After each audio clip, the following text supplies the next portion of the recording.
pathology that's at issue here has to do with bone marrow pathology submitted by oncologists to Dr. Thomason and to Blunt pathologists for review.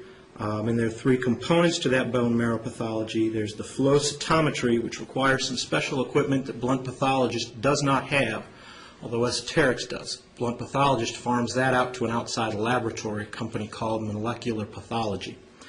There's the morphology of the marrow biopsy, and then there's the correlation of those two things, the morphology and the flow cytometry. Esoterics, the other plaintiff, is a full-service pathology laboratory here in Davidson County. They're just down on the Davidson County, Williamson County line in Brentwood. And in August 2002, Dr. Thomason left Blunt pathologist and joined Esoterics, signed a contract with Esoterics to provide pathology services here in Davidson County. This dispute centers around one clause in that operating agreement, and that clause in relevant part says that a member agrees not to practice pathology within the confines of Blount County for a period of 2 years following dissolution of the company. It's our position that the evidence shows without dispute that Dr. Thomason honored that covenant by moving his practice to Esoterics in Davidson County, living in an apartment here from Monday through Friday and then going back to see his family on the weekends in Blount County. During that time, Dr. Thomason has, in furtherance of his Davidson lab work, taken a portion of a few pathology reports home to work on them. His testimony at trial, which is not disputed by any other testimony in this case, is that he has done a grand total of about 10 hours of pathology work in Blount County over the last 2 years. At the laboratory in Davidson County, Esoterics, Dr. Thomason analyzes bone marrow specimens from oncologists all over Tennessee and all over the country, including 3 oncologists with offices in Blount County. That is about those samples that are sent to him from these oncologists who happen to have offices in Blount County is about 5% of his total work at Esoterics. Since Dr. Thomason left the Blount pathologists, they have not had a board-certified hematopathologist, nor have they had the equipment to do flow cytometry. So they can't independently. They have to use this third party, this outside third party, to correlate the morphology with the flow cytometry. That's an important fact here, Your Honor, because it's undisputed. And despite all the time that there has been in this case, a couple of years, there has not been any dispute that the 3 oncologists in Blount County made an independent medical decision that because of this lack of a hematopathologist and this problem with correlating the flow data with the morphology, that they would send their more complicated bone marrow specimens, some of their bone marrow specimens, to Dr. Thomason and Esoterics. They would not send them to Blount pathologist because of those medical concerns that the oncologists had. The matters that are before the court today, Your Honor, is first, Esoterics and Dr. Thomason's motion for summary judgment. We had filed a declaratory judgment that the underlying restrictive covenant was not enforceable, and even if it was, there has been no breach. The defendant has counterclaimed, and our motion for summary judgment encompasses all 3 of those counterclaims. The first counterclaim was for breach of contract. The second counterclaim was a statutory claim under 47-50-109 against Esoterics for procurement of breach of contract. In their response, Blount pathologist has conceded that our motion for summary judgment on that claim should be granted. And then the third claim is a tortious interference claim against both Esoterics and Dr. Thomason, claiming that we interfered with the business relationships between Blount pathologists and these oncologists in Blount County, primarily on the basis that Dr. Thomason breached his restrictive covenant. In response, Blount pathologist has filed a partial motion for summary judgment on only one of their 3 counterclaims, the breach of contract claim. So both sides have filed motions for summary judgment on the breach of contract. Procurement claim is gone. And then the tortious interference claim, we have a motion for summary judgment, they do not. With regard to the issue about whether or not there's been a breach of an enforceable restrictive covenant, Your Honor, there's several reasons, any one of which, these are not that we have to hit each one of these, any one of these, why summary judgment should be granted for Dr. Thomason.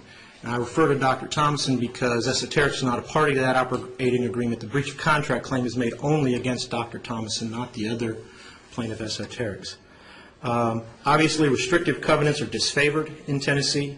They're to be strictly construed against the employer, and then there's the general contract construction to construe it against a drafter. Putting all that together, this operating agreement, this restrictive covenant, must be strictly construed against Blunt Pathologist, who is the drafter of the agreement, who is the employer.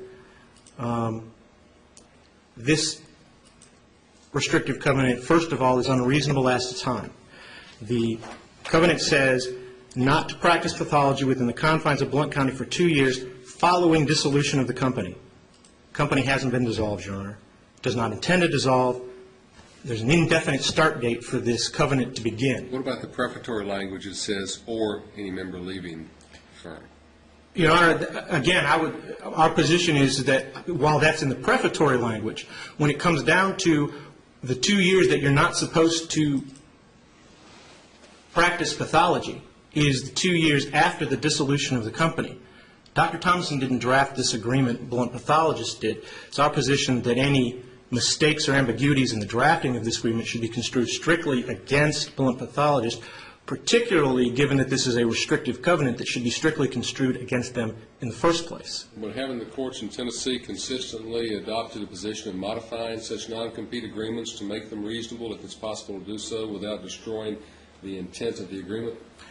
They have, Your Honor, when there has been a time frame, for example, of 3 years. We'll knock that down to 18 months. Not from an indefinite time period, because this one's indefinite. I'm not aware of any case where there's just an indefinite time period based on the structure of the language and moving and giving it a definite time period. The cases that I'm familiar with take it from too long, 3 years, 4 years, 5 years, move it down to 18 months or a year or whatever the court considers reasonable under the circumstances.